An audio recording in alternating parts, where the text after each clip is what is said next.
شہر میں بلند ہونا کامیابی کی علامت سمجھنے لگے۔ اس کا نقصان یہ ہے کہ معاشرے میں دو چیزیں روز بروز بڑھتی چلی جا رہی، ایک ہے بے حیائی، فحاشی، عریانی۔ روز ایک نیا دروازہ کھلتا ہے، اس کا روز نیا دروازہ کھلتا ہے۔ اب تو ایک نیا لیبل لگ گیا ہے کہ سارا سال گانا باجا کرو، معاذ اللہ جو تمہارے من کی مرضی ہو وہ کرو، اور جب رمضان آئے تو کچھ چند پرچوں پہ حدیثیں لکھ کے ٹی وی پہ بیٹھ جاؤ اور لوگوں کو بتاؤ کہ اسلام شاید وہ والا مذہب ہے جو کہتا ہے سارا سال مرضی کرے، رمضان آئے تو حدیث پڑھنی شروع کر دے، اور یکم رمضان سے 29 تک دوپٹہ سر پہ رکھو، اور جب عید والا دن آئے تو اتار دو۔ ہمارا یہ دعویٰ نہیں ہے کہ دین کا کوئی ٹھیکیدار ہے، ہم کہتے ہیں ضرور دین سکھائے، ہر آدمی کو اپنا حصہ ملانا چاہیے۔ تنے تنہا کوئی آدمی کوئی جماعت دین کا کام نہیں کر سکتی، لیکن دینداری صرف رمضان میں نہیں ہوتی، دینداری سارا سال ہوتی ہے۔ اب لوگوں نے دین کو جزوی طور پہ لینا شروع کر لیا، کلی طور پہ لوگ دین کو نہیں اپناتے۔ شادی کے پروگرام منگنی سے لے کر بارات کے بیٹھنے تک سارے کام غیر شرعی ہوتے ہیں، مرد عورت کا اختلاط ہوتا ہے۔ سب سے بری رسم وہ ہے کہ جب جوان لڑکیاں ہاتھوں میں پھول لے کے دولہے اور اس کے دوستوں پر پھول پھینکتی ہیں، باقی ہر آدمی ڈرائنگ روم میں بیٹھتا ہے، ویڈیو والوں کو اجازت ہوتی ہے کہ وہ گھر کے ہر کونے تک پہنچ سکتا ہے۔ سارے کام غیر شرعی ہوتے ہیں اور جزوی طور پر دین پہ عمل ہوتا ہے۔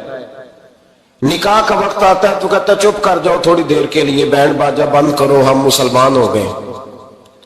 مولوی صاحب نکاح کے لیے تشریف لاتے ہیں، بیچارے چھپے بیٹھے ہوتے ہیں کسی کونے میں، چند کلمے پڑھا کے جب دعا کر کے چہرے پہ ہاتھ پورا نہیں پھیرتے تو پھر وہی تماشا شروع ہو جاتا ہے۔ جزوی طور پر لوگ دین پہ عمل کرتے ہیں۔ میرا رب فرماتا ہے یا ایھا الذین آمنوا اتقوا اللہ حق تقاتہ، اے ایمان والو رب سے ڈرو، اتنا ڈرو کہ جتنا ڈرنے کا حق ہے۔ وَلَا تَمُوتُنَّ إِلَّا وَأَنْتُمْ مُسْلِمُونَ، اور فرمایا یہ نہ ہو کہ تم مسجد میں مسلمان ہو اور بازار میں نہ ہو، اور ایسا نہیں ہونا چاہیے کہ جب تو تم زندہ ہو تو مسلمان ہو اور صبح مسلمان ہو تو معاذ اللہ شام کو کافر ہو، ایسا نہ ہو۔ فرمایا تم نے کلمہ پڑھا ہے تو میرے محبوب کے غلاموں اب مرتے دم تک مسلمان ہی رہنا، اب مرتے دم تک مسلمان رہنا، دیکھنا دامن دین تمہارے ہاتھ سے چھوٹ نہ جائے۔ دو باتیں عام ہو گئی امت مسلمہ، عام، ایک فحاشی عریانی عام ہے اور روز بروز اس کا نیا رنگ ہے۔ اب تو میں نے کہا مذہب کا ساتھ لوگوں نے تھوڑا سا ذائقہ لگا لیا ہے، کہتے ہیں نہیں رمضان میں نمازیں پڑھ لیں گے، خیر ہے، بچ جائیں گے، چھٹی ہو جائے گی۔ وہ میں ہی کیوں نہ ہوں، عورت کے سامنے کھلے منہ بیٹھنے کی کسی کو بھی اجازت نہیں، کسی کو بھی اجازت نہیں۔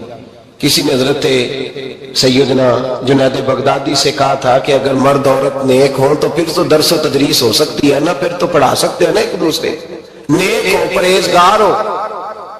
تو دین چونکہ میرے رسول پاک کا ہے صلی اللہ علیہ، یہ کسی ایک شخص کے اٹھ کے نئی بات کرنے سے اور اس کو نیا جدید کو ٹانکا لگانے سے بدل تھوڑی جائے گا۔ حضرت جنید بغدادی سے کہہ دیا کہ حضرت جی اگر دو بندے نیک ہوں تو پھر بات چیت ہو سکتی ہے۔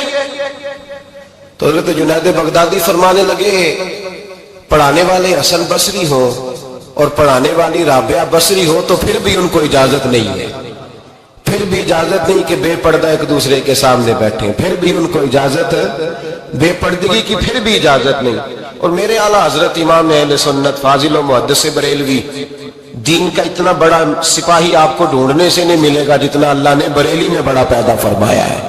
اور ہر محاذ پر کسی نے کہا حضرت جی بے پردہ بی بی مزار پہ جا سکتی ہے، اجازت ہے؟ تو قلب ہے بریلی کے بادشاہ کا، اور رضا کے نیزے کی مار ہے کہ عدو کے سینے میں غار ہے۔ کیا فرماتے ہیں اعلیٰ حضرت؟ آپ فرماتے ہیں کیا پوچھا تم نے، بے پردہ عورت مزار پہ پیر کے پاس جا سکتی ہے؟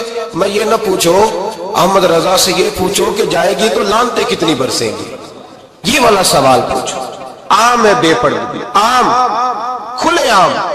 اور میرے بھائی لوگ کہتے ہیں جدید ہونا چاہیے، یاد رکھو اسلام فقط گناہ سے منع نہیں کرتا، اسلام وہ دروازہ ہی بند کرتا ہے جس رستے سے گناہ ہو سکتا ہے، وہ دروازہ ہی بند ہے۔ کہا مرد اور عورت کو ایک دوسرے کا چہرہ دیکھنے کی اجازت ہی نہیں۔ میرے رسول کریم صلی اللہ علیہ وسلم نے فرمایا زنا صرف مرد اور عورت کی خلوت صحیحہ کا نام تھوڑی ہے، فرمایا جس نے اپنی آنکھ کو گندا کیا وہ آنکھ کا زانی ہے، اور جس شخص نے اپنے کان سے بری بات سنی وہ کان کا بدکار ہے، اور محبوب فرماتے جس نے اپنی آنکھوں سے بری چیز کو دیکھا وہ آنکھ کا، اور جس نے بول کر لذت کا یہ سامان فراہم کیا وہ زبان کا زانی ہے، اسے بھی قیامت کے دن اسی طرح پوچھا جائے گا جس طرح زانی کو پوچھا جائے گا۔ میرے بھائی امت مسلمہ کا وقار، میرے رسول کریم علیہ السلام کے غلاموں کے دلوں میں شرم و حیا بھر دیا گیا۔ علامہ واقدی کہتے ہیں حضرت سعد بن ابی وقاص نے مدائن فتح کیا۔ مدائن کا ایک شہر تھا، اس کی بڑی بڑی اونچی بلڈنگیں تھیں، جو آدمی بھی جاتا تھا وہ سب سے پہلے جس شہر کی کوئی چیز معروف ہوتی ہے لوگ اس کو دیکھتے ہیں، اونچی اونچی بلڈنگیں تھیں، سب سے زیادہ اس شہر کے لوگوں نے اونچے مکانات اور زیادہ تعمیرات کر رکھی تھی۔ حضرت سعد بن ابی وقاص لشکر لے کے گزرے تو لشکر میں بوڑھے لوگ نہیں ہوتے، جوان لوگ ہوتے، توانا لوگ ہوتے، اور بڑے جیدار سپاہی تھے، 10,000 صحابہ کی جماعت تھی۔ حضرت سعد بن ابی وقاص امیر لشکر تھے۔ اب عیسائیوں نے ایک چال چلی، انہوں نے کہا مسلمان جب بازار سے گزریں گے لڑائی تو ہم ان کے ساتھ لڑ نہیں سکے، ہم وہ والا طریقہ اختیار کرتے ہیں کہ مسلمان قابو میں آ جائیں گے، ہم عورت کو بطور تیر کے استعمال کرتے ہیں، ہم اس کو بطور جال کے پھینکتے ہیں۔ کیا کیا؟ عورتوں کے ہاتھوں میں پھول دیے، پلیٹیں پکڑائیں، بلڈنگوں کی چھتوں پہ کھڑا کر دیا، فرمایا تم ان پر پھول پھینکنا، اگر 2-4 سپاہی بھی ہم اپنے قابو میں کرنے میں کامیاب ہو گئے تو درار تو پڑ گئی نا، تم ان پر پھول پھینکنا۔ یہ دیکھیں رسم چلی کہاں سے، ہم نے اپنا لی ہے، چلی کہاں سے اور ہم نے اس کو اخذ کر لیا، رواج بن گیا۔ حضرت سعد بن ابی وقاص رضی اللہ تعالیٰ عنہ جب اس بازار سے گزرے تو آگے آگے امیر لشکر کا گھوڑا تھا، پیچھے 10,000 صحابہ گھوڑوں پہ بیٹھے ہیں۔ حضرت سعد بن ابی وقاص سے نظر اٹھا کے دیکھا تو عورتیں تو کھڑی ہیں، پھول لیے، کفر کی چال کو سمجھ گئے کہ یہ بے حیائی کا جال پھینک کے ملت کے جوانوں کے دلوں سے غیرت ایمانی چھیننا چاہتے ہیں، یہ مسلمانوں کے دلوں سے تقوی کی روشنی چھیننا چاہتے ہیں، یہ قرآن پاک کا سرور اور عبادت کا نور چھیننا چاہتے ہیں، یہ بے حیائی کا کلک لگا کے ان کے دلوں سے رسول اللہ کا درود چھیننا چاہتے ہیں، یہ محبت رسول کے سوتے خشک کرنا چاہتے ہیں۔ جب دیکھا تو فوری طور پہ گھوڑے پہ چڑھے اور جناب سعد نے قرآن پڑھنا شروع کر دیا۔ وَقُلْ لِلْمُؤْمِنِينَ يَغُضُّوا مِنْ أَبْصَارِهِمْ، کہا مومنو تمہارے رب نے تمہارے نبی کی زبان سے تمہیں حکم دیا ہے کہ تم نے نظریں نیچی رکھنی ہے۔ جب حضرت سعد بن ابی وقاص نے آیت پڑھی تو صحابہ کہتے ہیں ہمیں یوں لگا کہ جیسے ابھی آیت نازل ہو رہی ہے اور سیدھی دلوں سے ٹکرا رہی ہے۔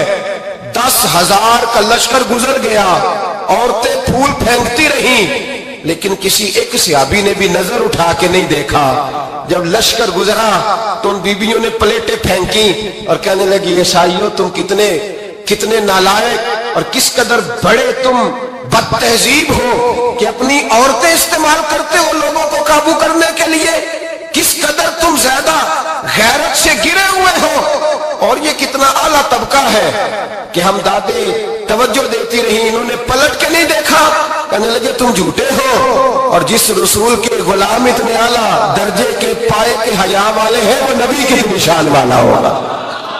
بیویوں نے کلمہ پڑھنا شروع کر دیا۔ بھائی یاد رکھیں یہ جو آج جگہ جگہ مسلمانوں کے خلاف کفر کی سازش ہے، میری ملت کا جوان روز رات کو 10 میسج ٹائپ کرتا ہے، یہ روز رات کو 20 نمبر اپنے موبائل پہ رکھتا ہے اور فخر کے ساتھ بیان کرتا ہے، اور بڑی تکلیف کے ساتھ بات کہنی پڑتی ہے کہ اس کے ابا جی کو بھی پتا ہے کہ بچے کے موبائل میں نمبر ہیں، اس کے گھر والوں کو بھی پتا ہے، اور لوگ ہیں کہ اس کو ایک شغل سمجھ کے، ایک چھوٹا سا بچے کا شوق سمجھ کے اس کو درگزر کر رہے ہیں۔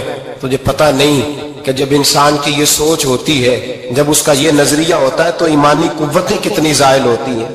جب نوجوان کی نظر کے اندر عیب پیدا ہوتا ہے تو پھر اس سے نماز کی لذت جاتی رہتی ہے، قرآن پاک کا ذائقہ جاتا رہتا ہے، درود پاک کا ذائقہ جاتا رہتا ہے۔ اٹھائیے مسند امام احمد بن حنبل، میرے رسول کریم صلی اللہ علیہ وسلم کی بارگاہ میں صحابی نے آ کے عرض کی، یا رسول اللہ میں بڑی اچھے طریقے سے وضو کرتا ہوں، ٹائم نکال کے مسجد آتا ہوں، حضور میں پابندی سے پڑھنے کی کوشش کرتا ہوں، لیکن اے معصوم آمنہ، یا رسول اللہ میرا نماز میں دل نہیں لگتا، حضور میری طبیعت نہیں جمتی، میرا دوڑ جانے کو دل کرتا ہے، کوئی نسخہ بتلائیے۔ محبوب نے فرمایا تو اپنی نظر کو پاک کر لے، تیرے نبی کا وعدہ ہے تیرا نماز میں دل لگنا شروع ہو جائے گا۔ اپنی نظر میں پاکیزگی پیدا کر۔ محمد بن قاسم آئے، اگر یہ بات آپ کی سمجھ میں آ گئی تو حد ہو گئی۔ محمد بن قاسم جب یہاں آئے نا ہندوستان میں، تو عجیب واقعہ لکھا ہے ان کے حالات میں۔ یہاں آئے تو نیا علاقہ تھا، ہندوستان کی سڑکوں سے چوکوں سے واقف نہیں تھے۔ جب تشریف لائے، راجہ دہر ان کے مقابلے میں تھا، جنگ کرنی تھی، لشکر لائے تو خود بھی ابھی 17 سال یا 19 سال کے جوان تھے، اور ساتھ بھی لشکر جوانوں کا تھا۔ ایک بزرگ تھے قافلے میں، بزرگ کہتے ہیں میری محمد بن قاسم سے ملاقات ہوئی تو میں نے اس شخص کے چہرے پر پریشانی دیکھی، شدید تکلیف میں دیکھا، تو میں نے کہا جرنیل مسلمانوں کے تو کس پریشانی میں ہے؟ تو محمد بن قاسم کہنے لگے پریشانی یہ ہے کہ ہم عربی ہیں، یہ عجم کا علاقہ ہے، ہم تو رستوں سے بھی واقف نہیں۔ راجہ دہر سنا ہے بڑی فوج ہے، بڑی طاقت ہے، بہت پرانا یہاں کا رہنے والا ہے، چھوٹے چھوٹے مورچوں کا پتہ ہے، رستوں کا پتہ ہے، کیسے جنگ ہوگی؟ میں پریشان ہوں کہ مقابلہ کیسے ہوگا؟ وہ بزرگ کہتے ہیں میں نے بھی دعا کی، تسلی دی، میں نے کہا اللہ تیری مدد کرے گا۔ میں گزر گیا، 3-4 دن کے بعد ملاقات ہوئی تو میں نے محمد بن قاسم کے چہرے پر بڑی روشنی دیکھی، ہنستے اور مسکراتے دیکھا، توانائی دیکھی، وقار دیکھا، اطمینان اور سکون دیکھا۔ میں نے کہا خیریت تو ہے، پرسوں ترسوں تو بڑے پریشان تھے، آج کیا ہوا؟ اگر یہ بات سمجھ میں آ گئی میری ملت کے جوان کے، اگر یہ بات سمجھ میں آ گئی تو شاید اسے ڈھب اور سلیقہ آ جائے جینے کا، شاید یہ سمجھ جائے کہ میری توانائی کا راز کہاں ہے۔ کہنے لگے بھائی پرسوں ترسوں بڑے پریشان تھے، آج کیا ہوا؟ جواب دیا کہ تاریخ بنا دی، اس 17 سال کے جوان نے تاریخ بنا دی۔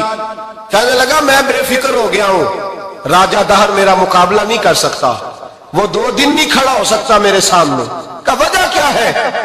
محمد بن قاسم کہنے لگے میں نے تحقیق کی ہے، مجھے پتا چلا ہے کہ راجہ دہر ذہن کا گندا ہے، نظر کا ناپاک ہے، وہ سینے بند کا برا ہے، مجھے پتا چلا ہے وہ تو چچا زاد بہن کو نہیں چھوڑتا، وہ تو خالہ زاد پہ بری نظر رکھتا ہے، مجھے پتا چلا ہے کہ اس کے تو اپنے علاقے کی عورتیں اس کی نظر سے محفوظ نہیں ہے۔ کہنے لگا جو گندی نظر کا جوان ہوتا ہے وہ کسی میدان میں نہیں ٹھہر سکتا۔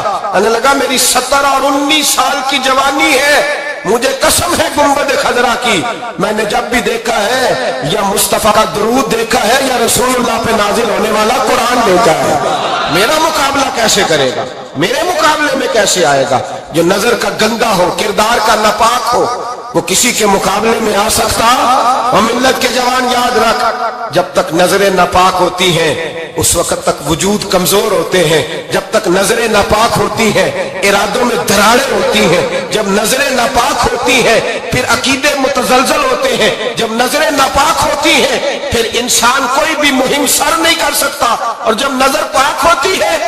حضرت عبداللہ بن حذافہ جہاد کر رہے تھے، روم کے عیسائیوں نے گرفتار کر لیا، 1000 آدمی نے مل کے پکڑا، گرفتار نہیں ہوتے تھے صحابی، 1000 آدمی نے گھیرا ڈالا، گرفتار کر کے لے گئے، اور جب بادشاہ کے سامنے گئے تو وزیر کہنے لگا بادشاہ بندہ بڑے کام کا ہے، اگر ہمارے قابو آ گیا تو فائدہ دے گا، صحابی ہیں حضرت عبداللہ بن حذافہ، حضرت فاروق اعظم کا زمانہ ہے، اگر قابو آ گیا تو فائدہ دے گا۔ بادشاہ کہنے لگا کیوں، کیا خوبی ہے؟ کہنے لگے ہم 1000 آدمی تھے، یہ اکیلا قابو نہیں آ رہا تھا، 1000 آدمی تھے.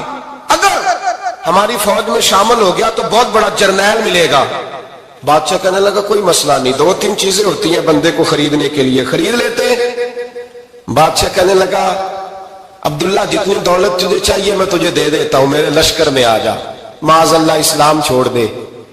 حضرت عبداللہ بن حذافہ کیا فرماتے ہیں؟ فرماتے ہیں بڑا تو بیوقوف ہے، میں نے دولت کمانی ہوتی تو مدینے میں بیٹھ کے تجارت کرتا. میں دولت کمانے نہیں نکلا، میں تو رسول اللہ کی رضا کمانے کے لیے نکلا ہوا ہوں. دولت کمانے ہوتی تو کسی مارکیٹ میں ہوتا، میدان میں آنا تو شہادت ہے مطلوب مقصود مومن، نہ مال غنیمت نہ کشور کشائی. یہ دولت تو لونڈی ہے رسول اللہ کے دروازے کی، یہ تو پیچھے پیچھے پھرتی ہے نبی پاک کے غلاموں. یہ کمانی ہوتی تو میں کسی مارکیٹ میں ہوتا، میدان میں تھوڑا ہوتا. عبداللہ بن حذافہ سے ایک دوسری چال چلی. کہنے لگے میاں عہدہ جو تجھے چاہیے، میں بادشاہ ہوں، میرے نیچے جو عہدہ تو کہے گا وہ تجھے مل جائے گا. حضرت عبداللہ بن حذافہ کہنے لگے شاید تجھے پتا نہیں میری تعریف کیا ہے، شاید تو جانتا نہیں میری تعریف کیا ہے. کہا صاحب کی کیا تعریف ہے؟ کہنے لگے میں رسول اللہ کا صحابی ہوں اور کائنات میں سب سے بڑا عہدہ مصطفیٰ کے صحابی ہونے کا عہدہ ہے. صحابہ وہ صحابہ تھے جن کی ہر صبح عید ہوتی تھی، خدا کا قرب حاصل تھا، نبی کی دید ہوتی تھی. فرمایا میں نے حضور کے جلوے دیکھے ہوئے ہیں، مجھے عہدے کی ضرورت ہی نہیں، اور میں نے عہدہ لینا ہوتا تو میں سیاست کرتا، میں تو شہادت لینے نکلا ہوں میدان میں، عہدے کا میں نے کیا کرنا ہے. اب بادشاہ کہنے لگا اسے قتل کر دو. وزیر کہنے لگا نہیں، ایک بات اور ہے، مجھے ایک چال اور چلنے دو. کہا وہ کیا؟ کہنے لگے میری بیٹی بڑی خوبصورت ہے، مجھے موقع دو اپنی بیٹی کو سجا بنا کے. وہ جوان جس کی جوانی اتنی بڑی ہے کہ 1000 آدمی مقابلے میں کھڑا نہیں ہوتا، اس جوان کے کمرے میں رات کی تنہائی میں بنا سوار کے بی بی کو بھیجا. وہ بی بی کہتی ہے میں ساری رات بن سور کے اس صحابی کے کمرے میں بیٹھی رہی، لیکن یہ کیا شخص تھا، ساری رات ہی مسلح پہ بیٹھا رہا، ساری رات ہی. کچھ دیر تھک جاتا تو یہ کریم رسول پہ درود پڑھنا شروع کر دیتا. بی بی کہتی ہے سحری ہو گئی تو میں نے چھو کے دیکھا کہ انسان ہے کہ جن ہے، یہ بندہ ہے کہ فرشتہ ہے. چھو کے دیکھا، کہنے لگے پیچھے ہٹ جا. میں نے کہا میں نے تو سنا تھا تو 1000 کے مقابلے میں ہے اور تو اتنا بے حس ہے کہ بنی سوری دلہن بیٹھی ہے، تو نے نظر نہیں کی. عبداللہ بن حذافہ، بی بی کہتی ہے نظر پھر نہیں اٹھائی، نظر پھر جھکی ہوئی ہے. کہنے لگے بی بی میں مجبور ہوں، اب میرے اوپر کوئی حسن نہیں چلتا، میں نے جلوہ والضحیٰ کا دیدار کیا ہوا ہے، اب میری نگاہوں میں جچتا نہیں کوئی، اس لیے کہ جیسے میرے سرکار ہے ایسا نہیں کوئی. کبھی بھی اب نہیں کسی کا میرے اوپر جادو چلتا، میں نے مصطفیٰ کو. اور کہا ذرا پیچھے ہٹ کے بیٹھ، مجھے میرے رسول نے غیر محرم سے بچنے کا حکم دیا ہے، ذرا پیچھے ہٹ کے بیٹھ. سحری کا وقت تھا. وہ بی بی کہتی ہے اس نوجوان کے جملے میرا سینہ چیر گئے، کلیجہ پھٹ گیا، چیخ نکلی، میں کفر کے عالم میں روئی. میں نے کہا مجھے بتا تو صحیح، آخر یہ جذبہ کہاں سے ملتا ہے، آخر یہ روشنی تو میں نے دیکھی نہیں، کہاں سے آتی ہے؟ ایک میرا باپ ہے جو بنا سور کے مجھے تیرے کمرے میں چھوڑ گیا، بتلا یہ کہاں سے کیف آتے ہیں؟ عبداللہ بن حذافہ کہنے لگے اگر کیف لینا ہے تو بھی میرے مصطفیٰ کا کلمہ پڑھ جا، آجا دروازہ رسول پہ جھک جا، مل جائے گا. سویرے دروازے پہ باپ آیا بیٹی سے رزلٹ لینے، دروازہ کھولا تو بیٹی نقاب پہنے باہر آئی. باپ کہنے لگا کیا بلا؟ کہنے لگی پیچھے ہٹ جا، تو غیر محرم ہے، کافر ہے، میں مسلمان ہوں. اس نے کہا کیا ہوا؟ کہنے لگی تیرے جیسے کو باپ کہوں، تیرے جیسے کو جو مجھے استعمال کر رہا تھا. میں تجھے باپ نہیں مانتی، میں اب رسول والی ہو گئی ہوں، میں حضرت فاطمہ کی کنیزہ ہو گئی ہوں، میں اب نبی کریم کی خادمہ ہوں، خبردار میرے قریب نہ آنا. یہ دعوی بھی ناکام ہوا. اب حضرت عبداللہ بن حذافہ کے سامنے موت کھڑی کی، ایک کڑا میں تیل گرم کیا، کہنے لگے تجھے اس میں جلایا جائے گا. حضرت عبداللہ بن حذافہ رضی اللہ تعالیٰ عنہ جب جلنے کے قریب ہوئے تو رونے لگے. روم کا بادشاہ کہنے لگا شاید ڈر گیا ہے، کہنے لگے اب سمجھ آئی ہے، اب تجھے پتا چلا ہے، چلا آ جا. حضرت عبداللہ بن حذافہ کہنے لگے تو کافر ہے، تیری کافروں والی سوچ ہے، اس لیے نہیں رویا کہ موت سے ڈر گیا ہوں، میں تو اس لیے رویا ہوں کہ ایک جان ہے وہ نبی پاک پہ قربان ہو رہی ہے، کاش رب مجھے 1000 جان دیتا، میں ساری مصطفیٰ پہ قربان کر دیتا.